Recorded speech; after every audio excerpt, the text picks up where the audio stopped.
Welcome to part 2 of my conversation with award-winning mystery novelist John DeDakis. I'm Terry Murison, and this is Terry's Doing It, a podcast where we celebrate the efforts of inspirational people who seize the day, carpe diem. Confucius said, "We all have two lives. The second one begins when we realize we only have one."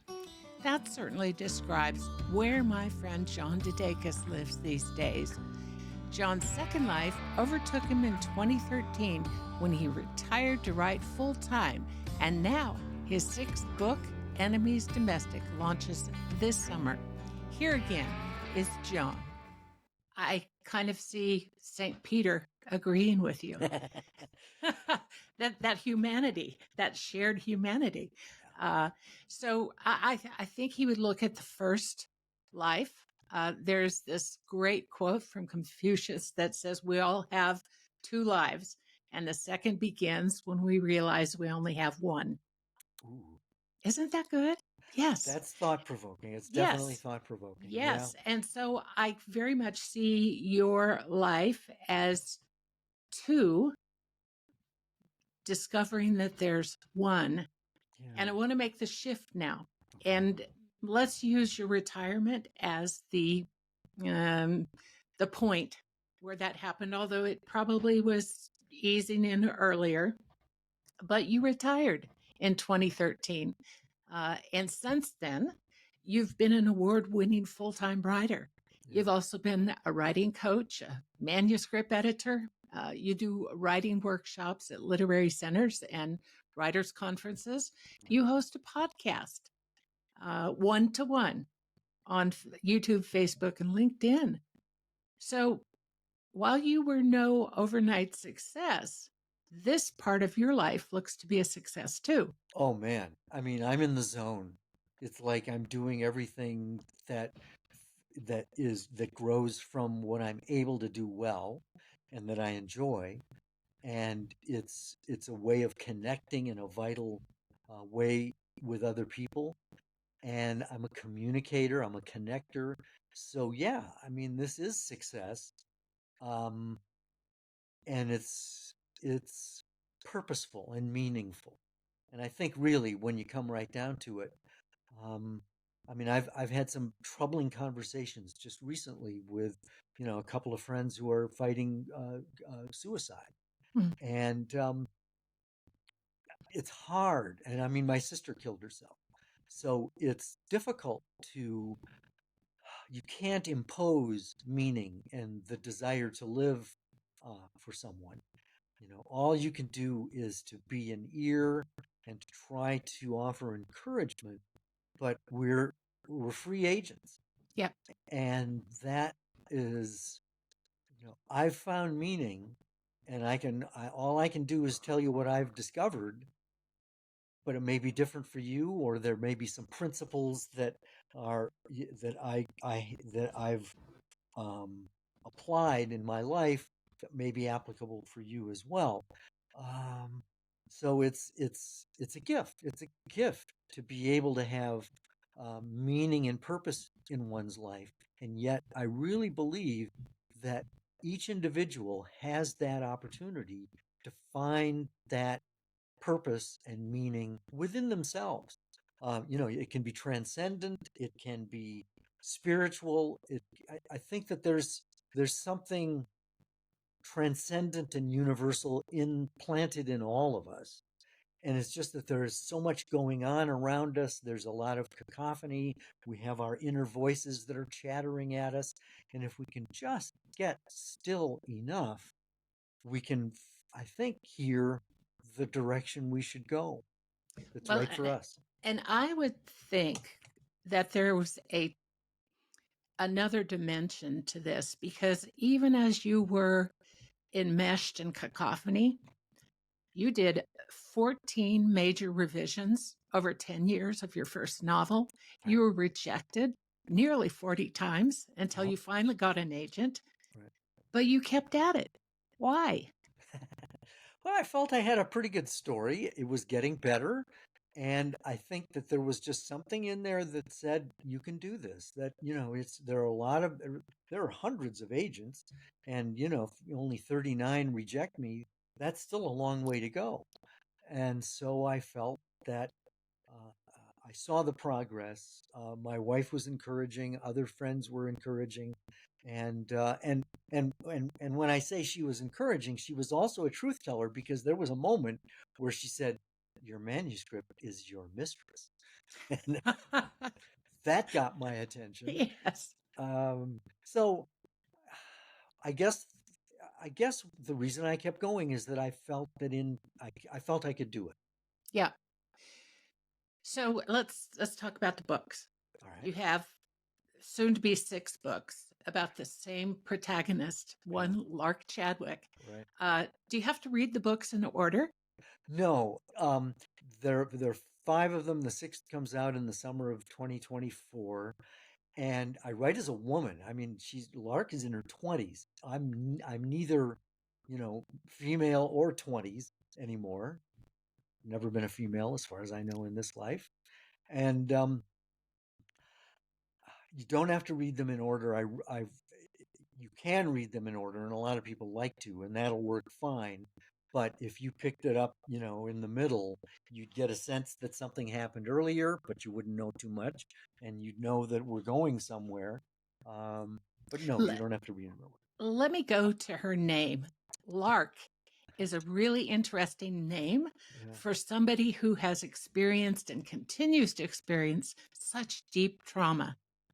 Why Lark? I have no idea. I really don't know. I've been looking in some of my journals, and I can't find where that came about. Now, Chadwick is a reference to Chadwick, Illinois, which is where I witnessed a car train collision that killed 3 people.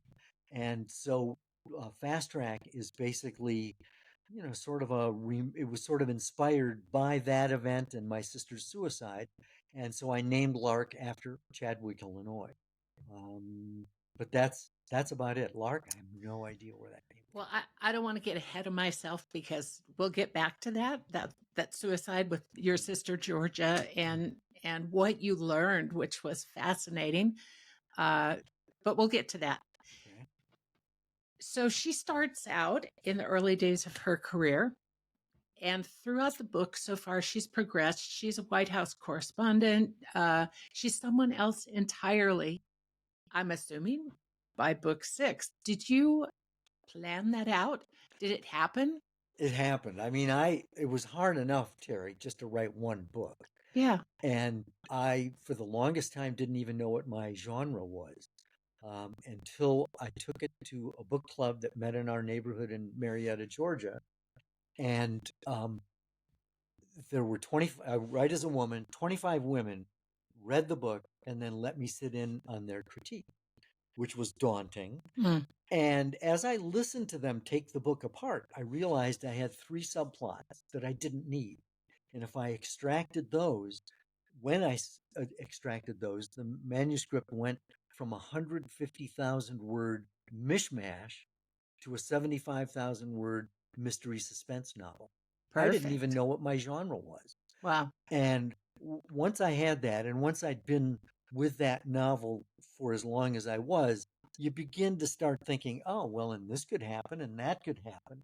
So it gradually grew into a series at the time when I was starting to pitch it to agents.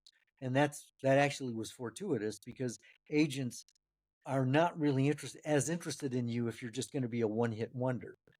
I've got my book out of the way, now I can, do something else. Because often they're asking, what else are you working on? Well, Mm. Lark now is going to be thus and so. So Lark changes over time. And a librarian said a really nice thing to me at a talk I was giving. She said, your character changes and matures. And that was music to my ears, because I mean, arguably, I'm maturing as well. I mean, I interviewed Kent Kruger, who's um, he's an Edgar-winning award novelist, really great novelist. And I asked him, I said, are you like me, working stuff out when you write? And he says, oh yeah. And so, yeah, mostly the subplots of my novels are things that I'm working through, and I just pour that into the book to give it a little bit more texture as I'm working it out. And but Lark does change over time. Well, what I'd like to do now is to go through each of your books, have you give a brief summary of the important things about that book, the plot, etc., Okay. and then ask you a question or two about each. So, Fast Track, what's it about? Fast Track is about a young woman trying to figure out what to do with her life, and she ends up solving the mystery of the car crash that orphaned her as an infant. Lark is a dropout, a college dropout, because she'd been sexually assaulted by her English professor. That's the backstory. And so she drops out to write the great American novel. And the story begins when she's gotten yet another rejection, goes home, wants to talk about it with her aunt who raised her from infancy. And instead, Lark discovers the body of her aunt dead on the floor of carbon monoxide poisoning. And that was basically my sister's death. And so that first scene of Fast Track is ripped from reality. Mm. And so Fast Track is basically Lark. She goes to the small town where the accident happened, gets a newspaper clipping, discovers she's the miracle baby who survived a car train collision, but no one had ever told her about this stuff. So she convinces the newspaper publisher, Lionel Stone, to let her do a follow up story. Two of her sources are the mayor and the sheriff. They're running against each other for Congress. See the political stuff going on. And then each guy has a secret that will unravel the mystery, and that launches Lark on her journalism career with Lionel Stone as her mentor and friend. I found it very interesting that your sister Georgia was so much a part of that book. And I want to give you something to think about, and you can tell me if it doesn't make sense. Okay, you said that in grief counseling, you learned that you write as a woman because you're trying to create a character that you wish your sister had allowed herself to become. Mhm. Is it possible that you chose Lark's name because it was the antithesis of George's life? Whoa, if it is, I'm not aware of it consciously, but I wouldn't deny it. You may have some more. You may be very insightful on that. Um, it's this is something I teach in some of my writing classes about the what I call the spooky power of the subconscious, Mm. because I didn't realize what you just said about why I write as a woman. I didn't realize that until was writing my fourth novel. Mhm. I always thought I was just writing as a woman because someone suggested I should, write in a way that stretches who I am. So that's what I did until I realized that the deeper reason really was getting a better sense of creating a character who, falls for the bad boys, but doesn't let a guy define who she is, isn't a victim.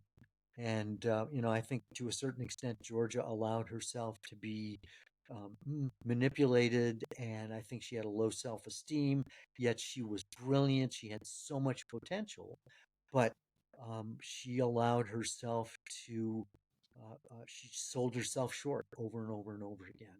Mhm. And that's the real tragedy. I mean, she was only 38 when she died, and so many things she could have still done if she hadn't looked at life with a tunnel vision and Mhm. just the pain was too bad and she didn't see the possibilities. Hmm. We could talk about that one for a long A time, but long time. let's go on to Bluff because I see something pretty profound in Bluff as well, and that's uh, your relationship with Lionel Stone Right. in this book. Yes. Well, as I said, Lionel, fictional character. um he's a composite, I would say. Some of it is me, some of it is Bob Slosser, the New York Times editor I worked with. Slosser was much kinder and less irascible than Lionel is. But yes, in Bluff, Lark helps Lionel with the grief over the loss of his daughter. And Lark is influential on helping to understand what happened to Lionel's daughter. And interestingly, there's a scene where Lionel has to identify the body of his daughter in the morgue. And I wrote that before I had to identify my own son's body. And yet it rings true. I mean, I've read it since then, and it breaks me up because, the facts are different, but the experience is emotionally resonant. Uh, uh, and so, I mean, it sounds like all my books are downers, but, I'm trying to deal with real life in a redemptive kind of way. And so Lionel, I think, does come to the surface as a more fully drawn character in Bluff. Well, and maybe I'm really stretching for this one, but Lionel and his wife, they're very human, but they seem to function as a Greek chorus type of literary device. Ooh. Do I get that right? Yeah, you did. I mean, Yeah. again, you give me more credit than you should, but I think that's, they're her cheerleaders. Her conscience. Yeah. Oh, Yeah. absolutely. Muriel especially. Um, yeah, I hadn't thought about that, but I think that's really, they're a helper. Yeah. Oh, you Yeah. nailed it. Yeah. They're helper characters. Yes. And but that, yeah, they're a sounding board, a reflection. Yeah, you're good. When are you going to write your novel? I know. I'll keep taking your Are You Afraid to Write classes. So, are you a Lionel to anyone? And if so, how does that feel? Oh, I think so. I have a lot of friends who are young women in their 20s and 30s. And that started when I was at CNN, and most of the young, early, first timers, interns were young women for the most part. And I would talk to them about their careers, their boyfriends, their families. And I was a sounding board, and, and I had the time. And so, in many cases, that it was sort of a mentoring kind of relationship. And I think that's probably one of the ways that enabled me to write as a woman, because I would ask them what it's like to be a woman. There was one woman I worked with, she was gorgeous. And I remember asking her, what's it like for guys to come on to you all the time? And her answer was very eye opening. She said, I can tell in the first 20 seconds if I'm safe. I never have to worry if I'm safe in a conversation. And I discovered very quickly that women have to play defense. Well, and as we're talking, I'm processing through what it is that attracts me to you. And I think it's that sense of safety. I was just thinking that. Thank you. Feeling like men are not typically interested in the deeper things that women think about. And that's so sad. It is. Women are fascinating. There's a great anecdote that Dustin Hoffman tells about Tootsie. He cross dresses as Tootsie in this movie. It's my favorite movie. And he talks about how he went to a makeup artist and said, "Make me as beautiful as you can." And when they did it, he said, "Is that it?" And they said, "That's about as good as we can do." And he started to cry because he realized that he, as Dustin Hoffman, is an interesting person. But he realized that the Dorothy character, if he'd met her at a party, he wouldn't have given her a second look. Wow. Because it was all surfacey. And he said it was at that moment that he realized how many times he passed up the opportunity to get to know a woman on a deeper level, because he had, in a sense, edited them out because they didn't meet a certain physical standard. And that, I think, was eye-opening for me. And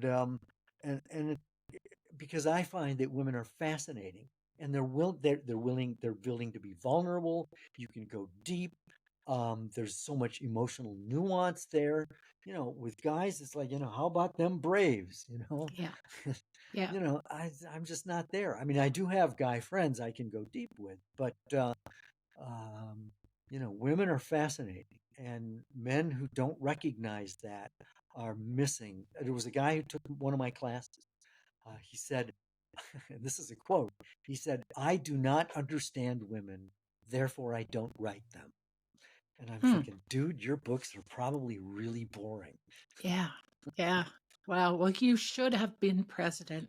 You Oh, really should have. well, that's not going to happen. Let's move on to Troubled Water. Okay, that's book number 3.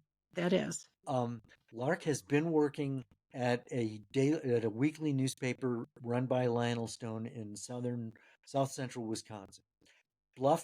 Troubled Water starts when she's on her way to her new job at a daily paper at a kick-ass paper in Georgia. It's a feeder for the New York Times, and it's sort of the rookies. It's the, what do they call them? The farm Minor team. the minor leagues, right? Yep. But it's a chance to really get her chops. She discovers the body of a young teenager who's been strangled as Lark is on her way to her new job, and she discovers the body. So she's got the inside track, and of course, she's got the cops in court feet. And it turns out that's the first of what turns out to be a series of murders. And so, Lark is on the inside track. She falls in love with her photographer that she meets, and he's got some issues, and he recurs in other books. And so Lark has got her own romance going on, but he's the suspect. And so, yeah, Troubled Water is more opportunity for hilarity. Well, so this was a good one. I Thank you. pride myself in figuring out well before the last page Ah, the plot, the villain, etc. But Troubled Water had more plot twists and turns than I anticipated. uh-oh. You outsmarted me. Wow, thank you. How do you Oof. plot those things out? Do you like, okay, here's the end and here's the beginning, and then you just sprinkle things through, create a diagram? What's your process? That's a very good question. It really depends on the book. Yeah. I like to plan. I like to know where I'm going, but I generally am not as thorough a planner as I could or should be, which means that more often than not, by the time I get to the middle of it, I'm making stuff up. And sometimes that means changing the way it's going to end.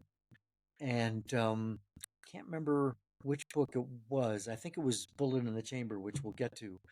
I didn't know how that one was really going to end until I got to the last paragraph, and I could have gone in 3 different directions.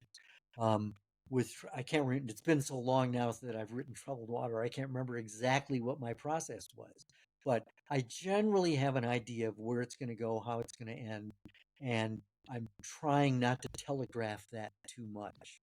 And with a mystery, it is very intricate. So, you need to be able to go back and, kind of um, fuzz things a little and misdirect and make sure that you're not doing too much to give it away. And I'm always worried I'm giving it away. You did not. Thank you. You did not. And I was looking. Oh, well, okay. Thank you. Okay, so let's turn to Bullet in the Chamber. Bullet in the Chamber's personal. That um, is basically the subplot surrounds the time when my son Stephen went missing. He was missing for a week. Um, uh, it was not in character for him to go off the grid. We'd only learned a month earlier that he'd been on heroin. He was on heroin. We didn't think he was addicted at the time. He and I had a heart to heart about it. And he said, "Well, I've only used a couple of times." Well, that wasn't true. Um, and so I just didn't think it was going to end well, and it didn't. He was found dead in my car about a block from our house in DC, next to a light pole with a neighborhood watch sign on it.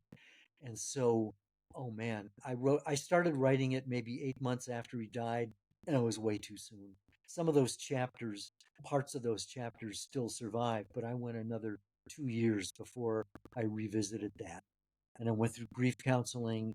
And so, the front cover is a bullet in a syringe because at the time I wrote the book, I felt that if the cops could make the connection between the fatal dose and the fatal overdose, that they should charge the pusher with second-degree murder, because in my opinion, it's like selling a pistol with one bullet in the chamber to a person you know is going to play Russian roulette and you don't care. That I found is not as easy as it sounds, because the cops have a hard time making that connection. Often the pusher gets the middleman hooked as well, which means that the actual sale is made by someone who's also addicted. And so they're less likely to be as responsible for their actions.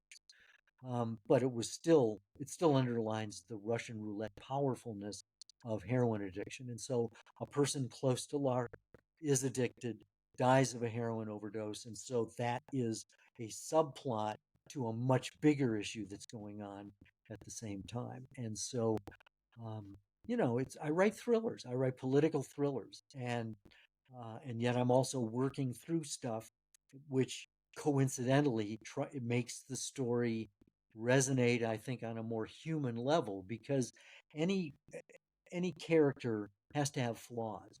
The villain has to have redeeming qualities. Your protagonist has to have feet of clay, has to have struggles that they're working through, because that's real life. And so that's what I try to capture in my stories. This is the only book that you've written that I have yet to read. And I think it's because of Stephen and the trauma of his death. I remember when you posted the Facebook about him being missing.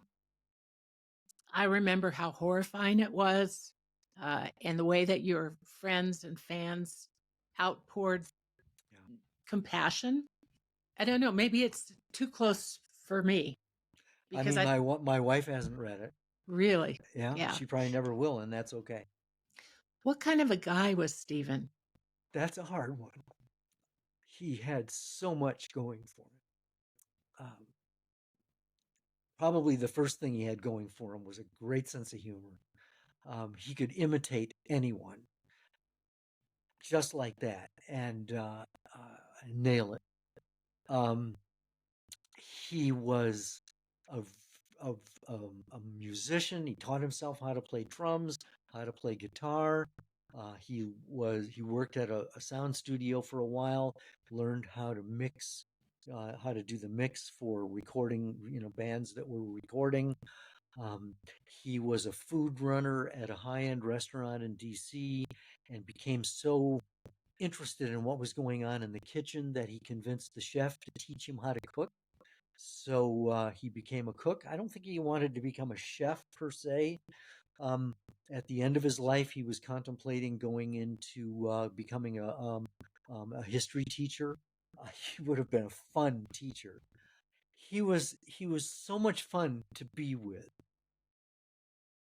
And that's probably the thing that I regret the most, because he really was dealing with the addiction. Addiction is it takes you by the throat. And it always encourages me when I come across someone who is in recovery, because I think Stephen was starting to make the overtures to counselors to get help. And he'd made a phone call. They said call back in a week because the schedule isn't up yet. He was dead a week later. So if he had lived, if he had gotten into counseling, if he had gotten into rehab, I think that he had what it took to turn it around. And kids are trying to differentiate themselves from you as a parent. And yet we had a really good rapport. When I discovered he was on heroin, I did not freak out and kick him out. We had a heart to heart. And I feel that if he'd been in recovery, he would have been able to help a lot of other people.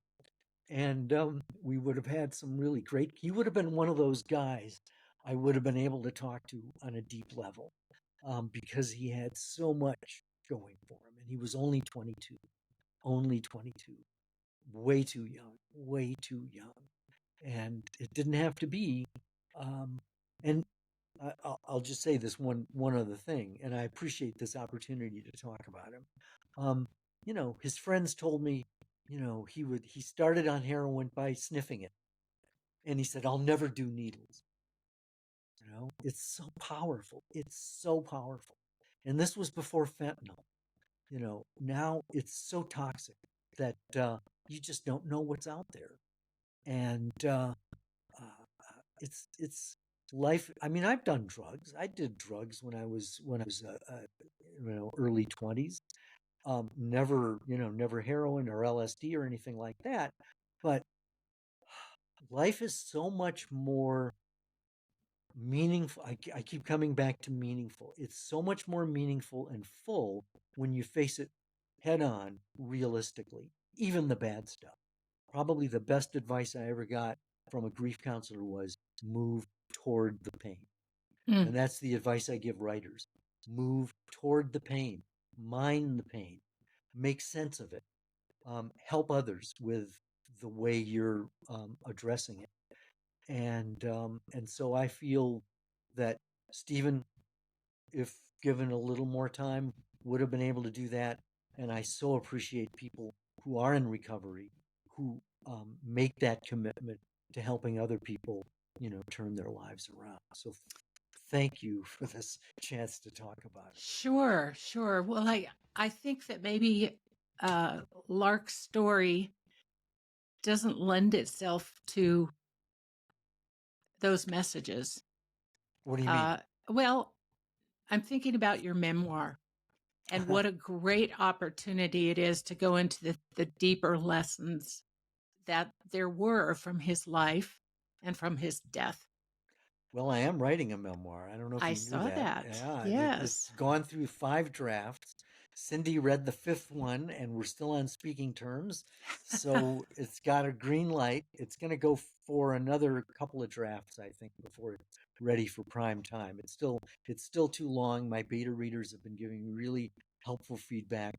The working title is What Alfred Hitchcock Told Me and More: A Life of Plot Twists. And it basically Nice. looks at the pivotal moments in my life and what I learned from that have brought me to where I am. So this interview is probably a great prequel to the eventual memoir.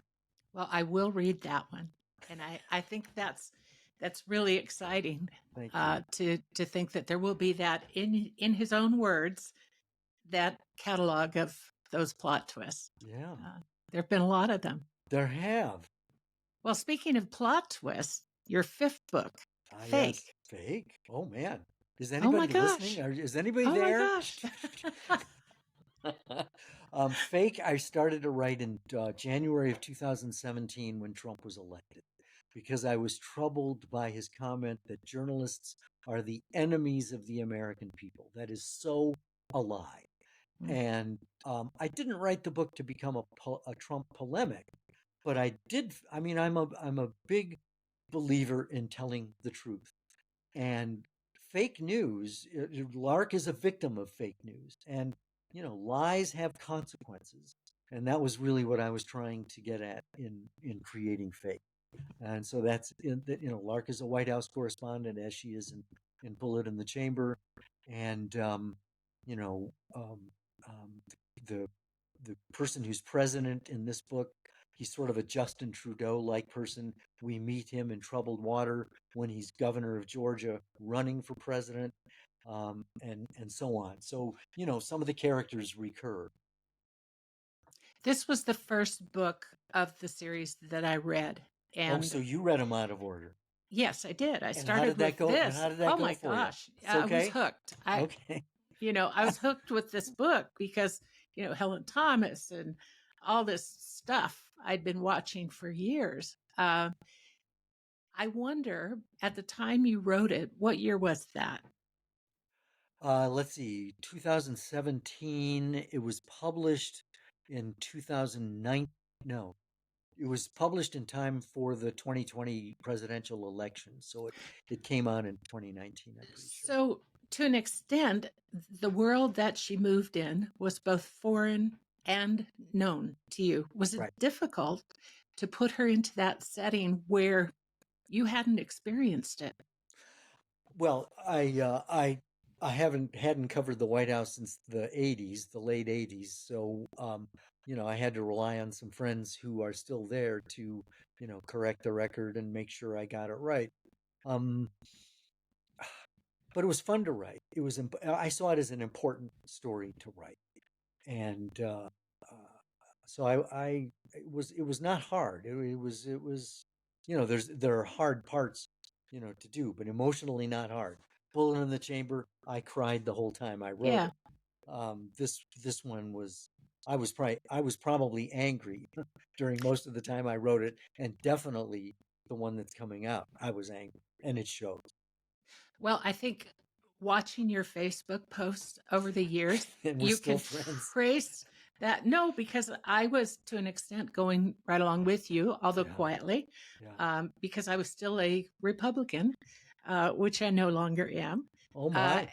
yeah, no. Are you announcing this for the first time? Oh no, I Okay. wrote a passion That's piece right. I about did yeah, see that. yeah. So yeah, I what is the point of this whole book? Can you put it in a sentence? What were you The trying to say? the point of fake, Yeah. I'd say fake news has consequences. Okay. Lies have consequences. And does enemies domestic describe those consequences? Oh, we're talking about enemies Well, domestic now? I was transitioning from fake, which was, when these things were on the ascendancy, Right. when we're becoming aware of them, and now with the January 6th Yep. debacle, with all of that, are those the consequences that you were warning about? Yeah, I think so. I mean, I don't know if again, I have to read fake again I mean, I wasn't, trying to predict the future or anything. But enemies domestic, um I had a different story in mind.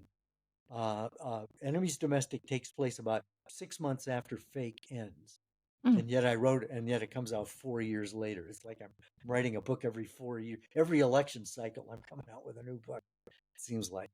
Um, this this book really started in earnest when the Alito abortion decision leaked in June of 2022. And my wife Cindy and I, every morning, we have coffee at 8 in the morning, and we talk and we read Heather Cox Richardson and her take on history and politics. And of course, Cindy is a passionate feminist. My daughter Emily is as well. We've had intense conversations about abortion, and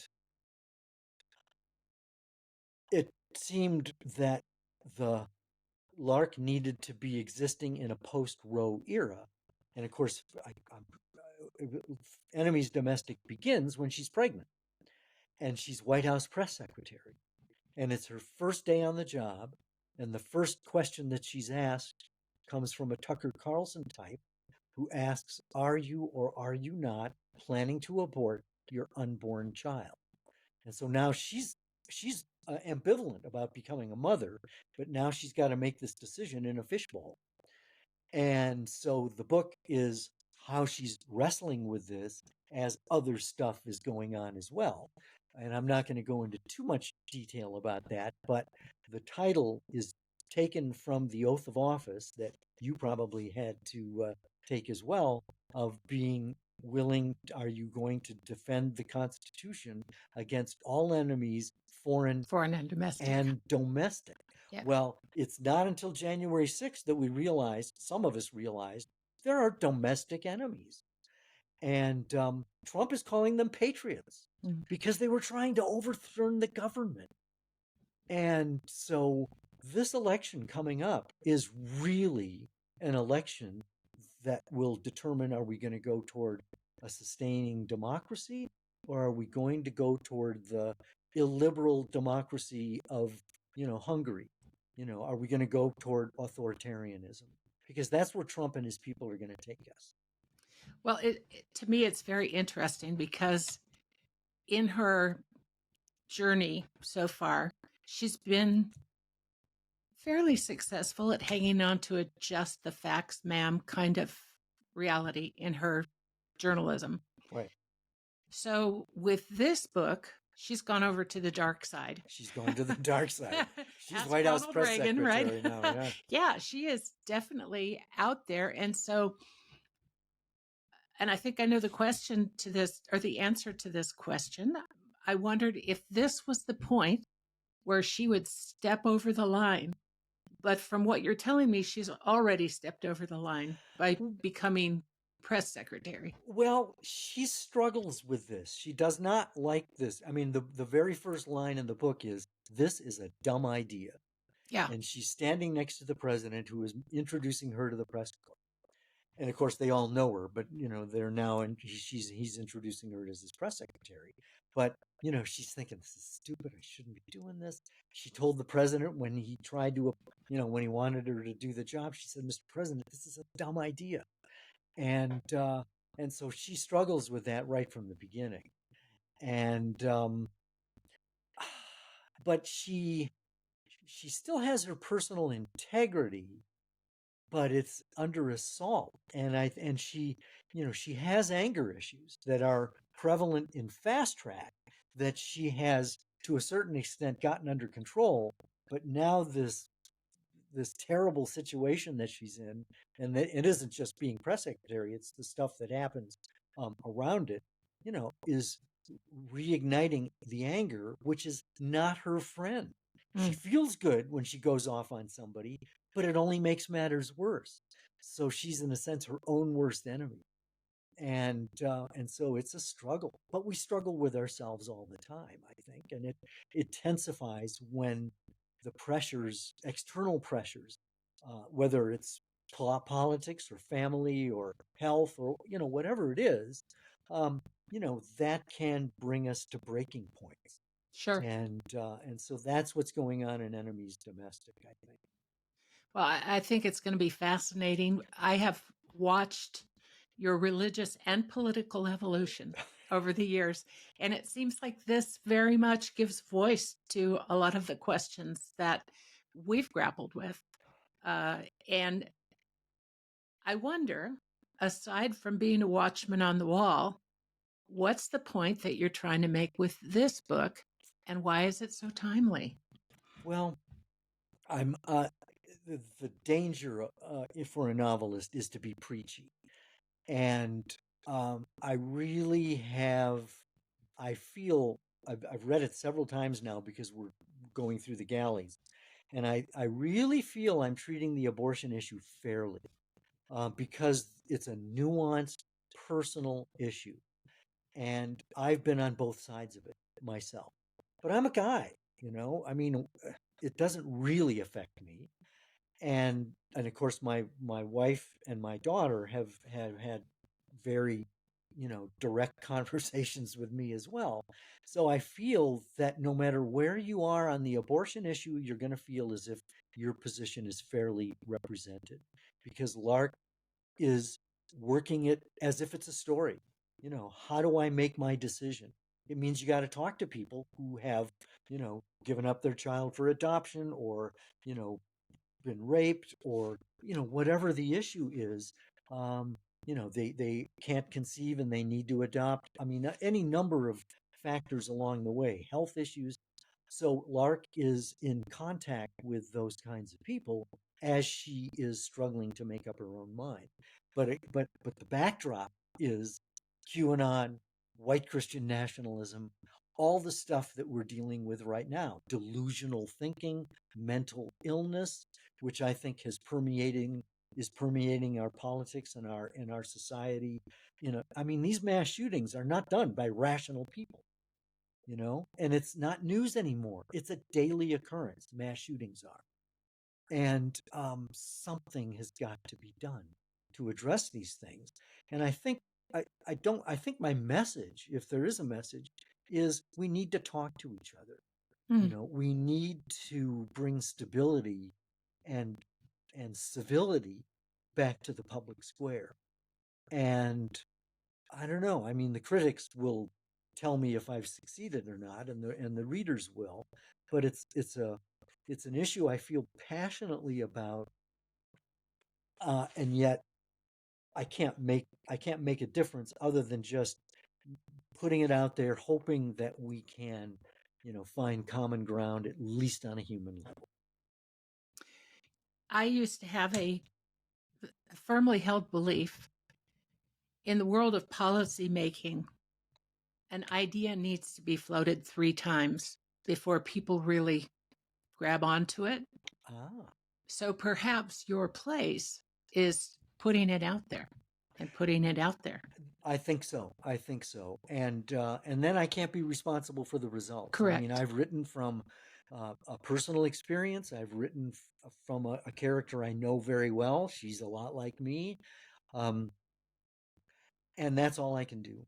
And then the results will, if any results. I mean, nothing may come of it at all. Um, but you're right to connect, and that's what I try to do. Yeah. I think evaluating your second life, it's been a success. It's been a tremendous success. Feels like it. How do you think your life has changed since you entered this new time period of being a full-time writer? Well, Aside from the day-to-day, have coffee with Cindy at 8 and stuff like that. well, the thing that I've noticed is the time is going really fast. Yes. You probably know the same, Yes. have the same experience. I mean, it's like the day is over, and it's like, well, geez, we just got started here. There's so much more to do. Um, how has it changed? I think it's more meaningful. I keep going back to meaning, Terry. It's just more meaningful. Um, and that's changing in a good way. Is this your best life, the one you're living now? I think so. And I'm always trying to introduce my listeners to people who are inspirational, who will make them see that they only have that one life, and that leaving things on the it's not too late list indefinitely Mm. is a very dangerous thing. Ooh. Mhm. So, one of the things I ask people, could you have lived with yourself if you hadn't pursued your dream of becoming a novelist? You're asking really good, thought-provoking questions. And I guess I'd have to say that, becoming a novelist really wasn't a goal until I was 44 years old. So, and that wasn't even a long-term goal. It was just a goal to get published once. My first long-time goal was to be president. My second long-time goal, once president, was, not a wise choice, was to be White House correspondent for CBS. Well, I was White House correspondent for CBN. So that's 2 out of 3 Almost. letters. Yeah, it's almost. But and that was a good goal, but it wasn't, it wasn't quite there yet. And repeat the question just once more to let me make sure I'm Well, I just wondered if somewhere deep inside John DeDakis, if he could have lived with himself if he hadn't taken his shot. probably not. I mean, Mm. I'm an Aries, so that's part of the temperament that I've got. I can't. It just doesn't seem like it's in my temperament to give up. Mm. I mean, and giving up isn't the same as quitting.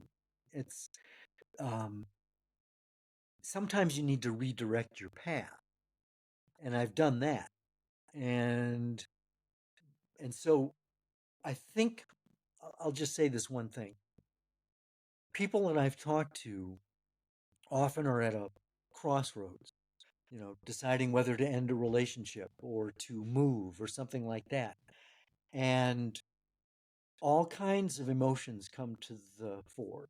Fear is probably the most predominant one. And we can, when we are at these important pivot points in our lives, we can be paralyzed for a while as we are counting the cost. And counting the cost, there's no shame in counting the cost. Um, but once you've counted the cost and you realize that the situation that you're in right now is, in a sense, untenable, It's either a relationship that's untenable, a job that's untenable, whatever. There comes that point where there's the logic that sees this is where I should go, and there are the emotions that go, oh my God, you're going to die if you do that, and um, you have to find a way to balance the head and the heart. Well, And and go ahead. the point I was going to make is sometimes that doesn't happen until you make the decision. So talk to the person who is listening right now, who really wants to do something. They have a passion for something, but they're hesitating or maybe making excuses. Talk to that person. Well, you're normal. That's part of life, and it's good that you're thinking about it. And my encouragement would be talk to someone who's fairly objective, who will tell you and echo back to you, things that you may not want to hear. Um, if you can find a counselor, someone who's not emotionally invested in you, they don't really care if you make one decision or another. They want you to make what's right for you. Um, find that kind of person to be a sounding board. Um, when you're at that point of decision, it's okay to acknowledge the fears. Fears are normal. And I think it's good to understand what it is you're afraid of. Are you afraid of rejection? Are you afraid of being judged?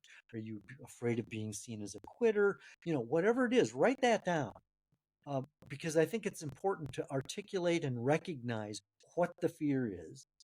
And then ask yourself, why am I afraid of that? So what if I'm judged? So what if I'm seen as a quitter? So what? Does it really matter? Is that going to change my identity? How am I going to feel about myself? And then I think the final point is don't wait for the courage to make the decision, because often courage is fear in action. It's the guys who stormed the beaches of Normandy on D-Day. Were they afraid? They were terrified, and they went forward anyway. That's courage, fear in action. So courage is harnessing the fear. It's not jettisoning it. It's not, waiting until you feel confident. Confident is confidence is the byproduct of courage. And so you won't necessarily feel you've made the right decision until you look back on it and go, yeah, that was the right decision. Or if it wasn't the right decision, make a new one and make it better. Well, so a lot of my listeners are writers. So the publishing industry is changing. Magazines are disappearing. Their freelance opportunities are disappearing. Newspapers are disappearing. Publishing options. You've been published the traditional way, and now you seem to be creating some new boats, some new vehicles to get your message, your work out to your consumers, podcasts, etc. Talk to that person. Publishing is changing, but the opportunity to get your book published is probably more available now than it ever has been.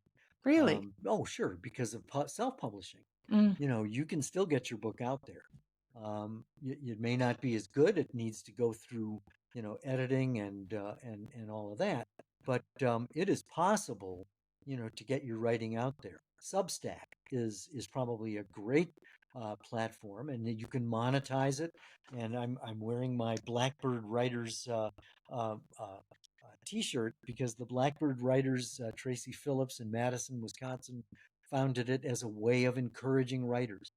And and Substack is one of the ways that we, get our writing out there, let people know who we are. And the writing community is very supportive. And writing itself is a lonely, solitary experience. But writers' conferences, classes, writers' groups, there are a lot of people of like mind who are doing it. And if you can find your tribe, you will find encouragement along the way as well.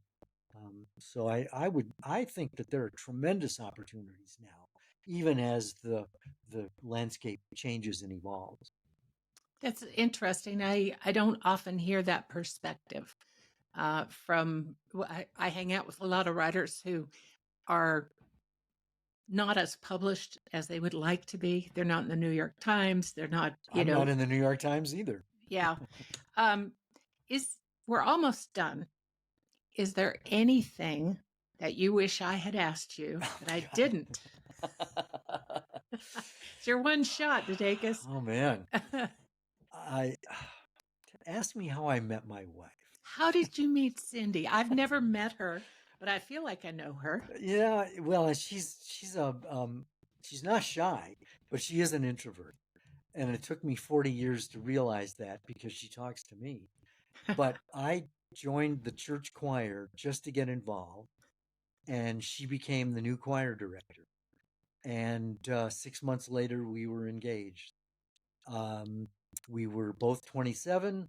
We'd both lived overseas. We'd been in other relationships, so we had life experience.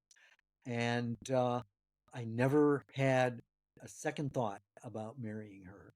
And as far as I can tell, she didn't either. The second thoughts came later. But we in all marriages hit bumps, and we've worked through things, and I think that's what enabled us to get through Stephen's death. Because we just on an unspoken level realized that we weren't going to be able to fix each other. The grief, and I guess I'm taking it back to grief because Cindy is so much of a companion for me, and that I think we just instinctively understood that we weren't going to be able to fix each other, and that with grief, the tendency, and especially this is probably why a lot of marriages don't survive a death of a child, is that there's a tendency to compare your grief with your spouse's. You should be beyond it by now. Snap out of it. You're not doing it right. Well, there is no one way to grieve. Right. And so we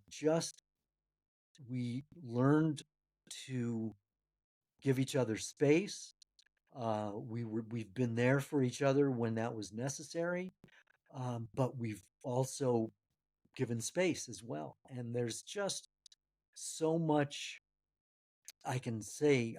There's so much to be said for monogamy and for monogamy to that person, because she's one of my friends.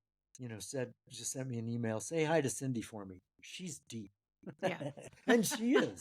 I've been trying to interview her on my podcast. Oh, wow. That would be great. Oh, it would be great, but I think it would be fun because we really have a great rapport, and I'm probably her straight man. She would, I would be the butt of a lot of jokes, I think.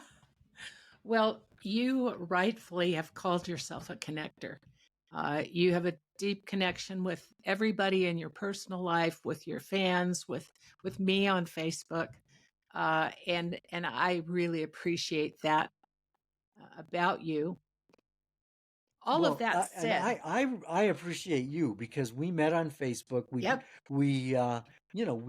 bantered. Yes. We bantered on Facebook, and we would disagree politically on some things. But there was a humanity that you had. A connector can only connect if there's someone with whom to connect. How true. And so it was really a two-way street. And so it takes one to know one, ma'am. Yeah, I don't even remember how we met. I do remember at one point asking you if you were an axe murderer. Because I didn't trust that connection, but thankfully you've been on the right side of the law so far. So far. Well, is there anything you do differently in your life? Are you? Oh yeah, but I'm not going to tell you what that is. You'll have to read the memoir. There are some things in there. Yeah, and yet the mistakes I made, I think I learned from them. I think I'm a better person because of the mistakes I made, because I owned up to them and acknowledged them. But sure, yeah, anybody who says they don't have any regrets hasn't really lived yet or is not being honest. I bet you're regretting crossing that street in Wisconsin, getting tear gassed. Oh, no, No, not really. I was no. going to get hit in the head with a rock if I stayed Oh where I my was. gosh. Oh my gosh. Well, John, this has been really fun.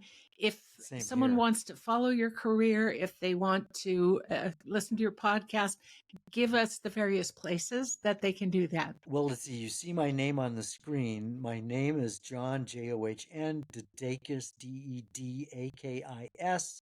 If you put those two together and put a .com after it, you'll get to my website, and that's where you can get through to me as well. There's a portal on how to contact me, and it tells all about the books and everything else. And if for both of you still listening, Well, and Instagram, you're at DeDakis John.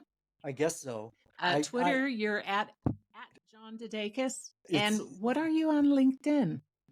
I think it's just my name. Okay. If you Google me, you'll find all that stuff. Yeah. Yeah. The Google. This has been a delight, and Same here. you weren't as scary to interview as I was afraid you would be. Well, you're a fabulous interviewer. You right from the start, man. You go deep, and that's Oh, what makes a good interview. thank you. I have such fun. I'll never be Katie Couric, but I don't think I want to be. Well, she's her, you're you, and that's fine. Right. Okay. Well, take care. Thanks, and Terry. thank you so much. This was fun.